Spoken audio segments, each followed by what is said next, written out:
Success is stumbling from failure to failure with no loss of enthusiasm. Winston Churchill. Personally, whether I've ever mentioned it or not, I've struggled with perfectionism. While it partly helps me to try my best, it'll also make me never want to start something to begin with if I don't think it'll come out perfect for me. I've scrapped ideas, I've deleted recordings, and left projects unfinished just because I didn't think they were good enough. Sometimes I wouldn't even start because the fear of failing or not being great weighed too heavily on me. But recently, I've realized something. Perfectionism doesn't just stop you from failing, it'll stop you from ever starting. And only when you try and start is when you can find what really ends up being great. So I've decided to do something about it, in my own way, in Minecraft. Today I'm taking on 4 Minecraft challenges designed to make me mess up, builds that are going to look terrible, ideas that are going to fail, and moments that make me uncomfortable. The goal isn't to win, it's to let go of control, to embrace imperfection, and to prove myself that failing won't be the end of my world. Because if I can learn to fail in a game I love, maybe I can learn to try to accept failure in the rest of my life too. If failing doesn't sound like your thing, go ahead and subscribe to help me reach my goal of 1,000 subscribers. Now let's get started. For my first challenge, I decided to give myself 9 of the worst matching blocks I could think of and try to build a house. Not to look good, but to be a failure. For the first room, I went with endstone brick interior and netherwort interior walls with a complementary mossy cobble and diorite kitchen floor pattern, finishing the room with honey paths. I continued a similar pattern, making a total of 6 rooms with alternating materials, including a hallway leading to the courtyard. One of the rooms had a leafless jungle tree in it with honey walls and a netherwort floor, with an additional copper walk path. Another had a mossy cobblestone face in it.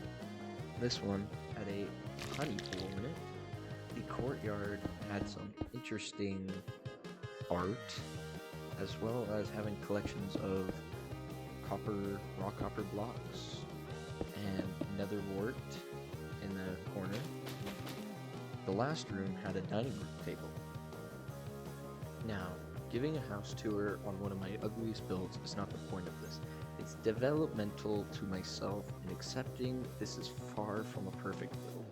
It may be built upon the least attractive methods, but it's mine, and I could be proud to accept this as my own. I could have spent several hours more trying to make it some complicated, perfected creation, but I went with the simple and horrific. Instead of listening to my instincts to try to fix everything and make it all what I could ever hope it to be, I can realize how nothing in my world or life is ending because I built this monstrosity of a house in Minecraft. And that will be more than perfectionism could ever give me in my life. So I'm glad to have this short and small but teachable experience in my life spent on a little Minecraft building. And that's the tour. My next challenge is also a building challenge, but with different guidelines. I won't be limited by the blocks I'm choosing from, but I will in the time I have to build it, with only 10 minutes. Initially, I also had the goal to never break a block, but I forgot about it about halfway through, which I guess is another step of failure. With my given theme of a bridge, I chose to build over my previous house with a suspension look, and I start with the road itself, which takes up most of my time, which will be shown in the time lapse here.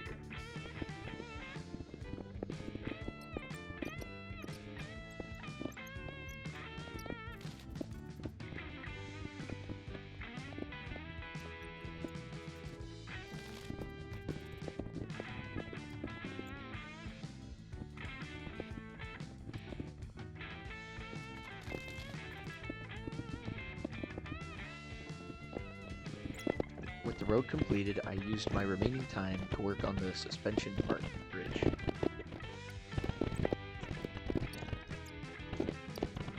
I'm out of time. This looks terrible. Holy cow. I only had 10 minutes. I had to place every block. There was no world edit this time. And man, this looks terrible. Similar to my previous build, it helps me understand how things still work without perfection. Even with all its mistakes, and a day or two after, the bridge starts to look better than I thought when I was making it. Just building it has given me a better perspective. My third challenge, which ended up being my personal favorite, consisted of doing one thing: building a 3x3 piston door to test my patience and going through many failures. The catch? I have barely any redstone experience, and I was doing it without any tutorials, no YouTube, just pure learning. Initially, I thought it was going to be a short, maybe 30-minute challenge, but oh boy was I wrong. Very wrong. I'm going to do a rundown of the process that got me there. First, I started with this 3x3 door, which had a bit of a flaw. It got all the blocks except for this middle one, and technically that bottom one, but if I just throw that there, it gets all but one, which is where the problem began. I started testing some ideas which didn't exactly work very well for me. I tried doing something with this, which would push pistons around. It wasn't really working well. I was saying how to make redstone go up and down, which really helpful to me, figuring out how you can make signals backwards. Like I turn the lever on, it gives power, but then on the other side there's none. That was very helpful. Then this here, which is pretty much a repeater. Inputs go in, but can't go back, which is like the exact same as a repeater. Don't know why I did that, but you know, because I was trying to figure out how to extend the signal. I have stuff like this, which was another version of sending redstone upwards, except it didn't work there because you have to do it all the it's the whole thing. So initially didn't work. This here did not work. So I then moved over here, and I was thinking go down more into the steps of it. Go from one step to the other. And this didn't really get me very far. I mean, this is when the feelings of this is going to take a whole lot more time and effort than I thought really started to kick in. By this point, I'm pretty sure I called it a day. No. I finished with this. I then tried shifting to another design, which was kind of a piston door, but not really. Involved sand instead, but it, let's just say it worked so well that it doesn't even work now. Yeah, then I quit for a day, and then I ended up coming back, and I had a bit more of a plan. I placed the pistons away that I thought it could work in my head, and then with a redstone block, I did it step for step and wrote down it in a doc so that I could recreate it later with the redstone. And I came up with this. No one. Yes.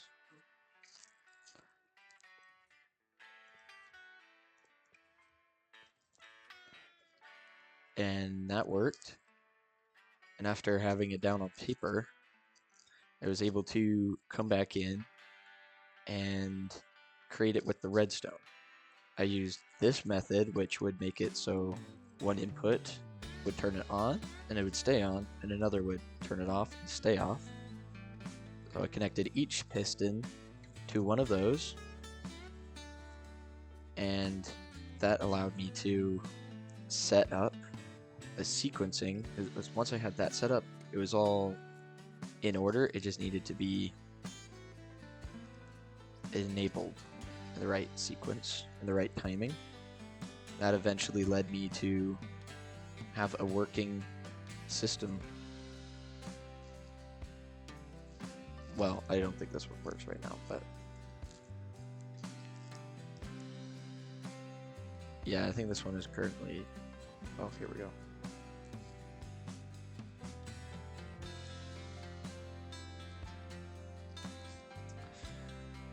Then once I had the order correct, I went ahead and attached these, which you press the button and it stays on, press the button again, stays off.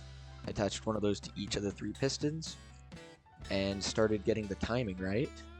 And eventually I would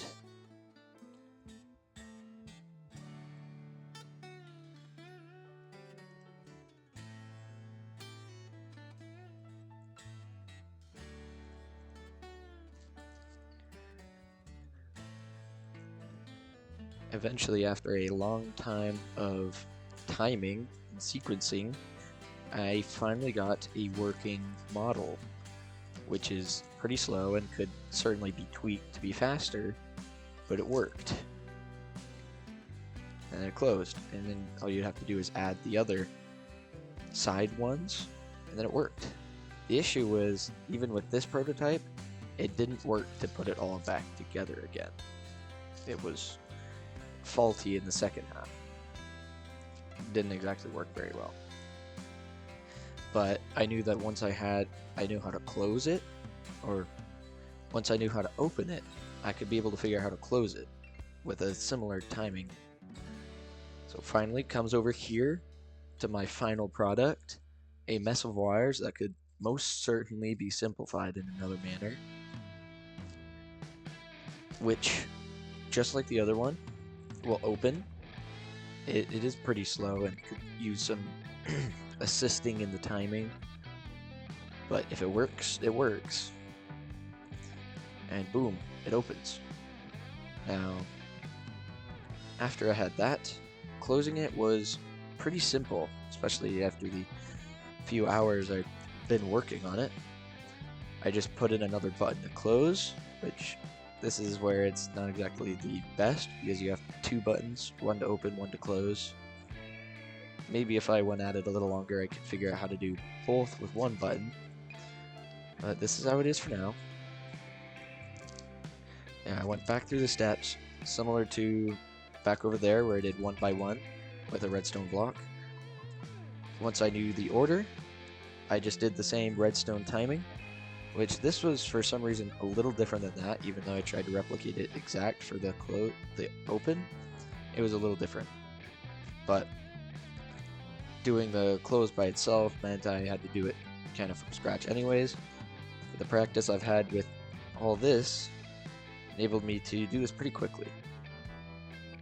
And it closes not very fast either. The timing is certainly off as well. Needs to be fixed and tweaked, but if it works, it works. I would say this taught me the most of all of the challenges combined.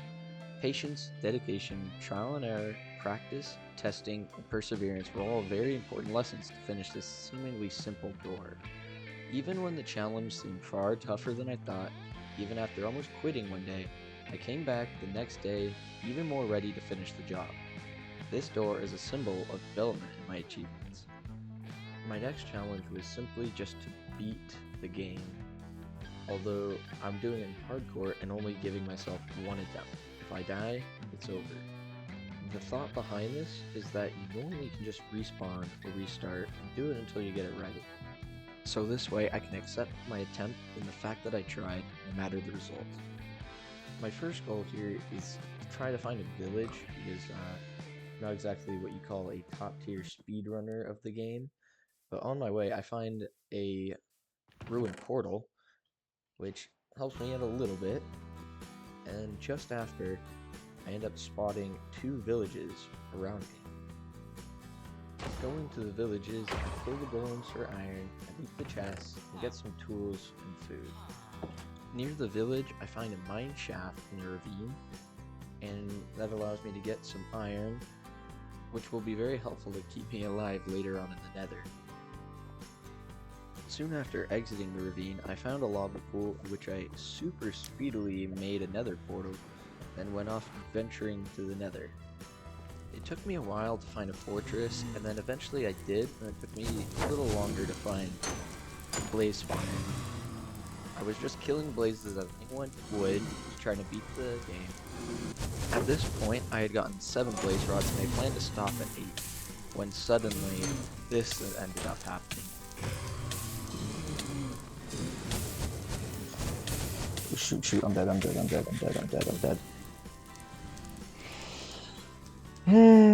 That wasn't very smart of me. As disappointing as this death was, it was still bringing me forward and not holding me back. While for now I won't be beating the dragon, the future will allow me to try again, which is far more helpful than a one-and-done victory. These were certainly a bit of uncomfortable experiences. I failed, I built some butt-ugly things, I walked away from unfinished ideas without fixing them, and honestly, this is exactly what I've been needing. Because perfectionism doesn't just make you fear failure, it'll make you afraid to even try. Publishing this video will help guarantee its influence upon me, but Minecraft reminded me not everything has to be perfect to be worth doing. If you're someone who overthinks, restarts, or talks yourself out of starting something you care about, I get it. You're not alone, but maybe try letting go just sometimes. It can be messy, might be weird, but let it exist. Thanks for watching, and if this video spoke to you, leave a comment, tell me what perfectionism has held you back, and if you want to see me keep pushing myself out of that mindset, consider subscribing, because my journey here has still just started.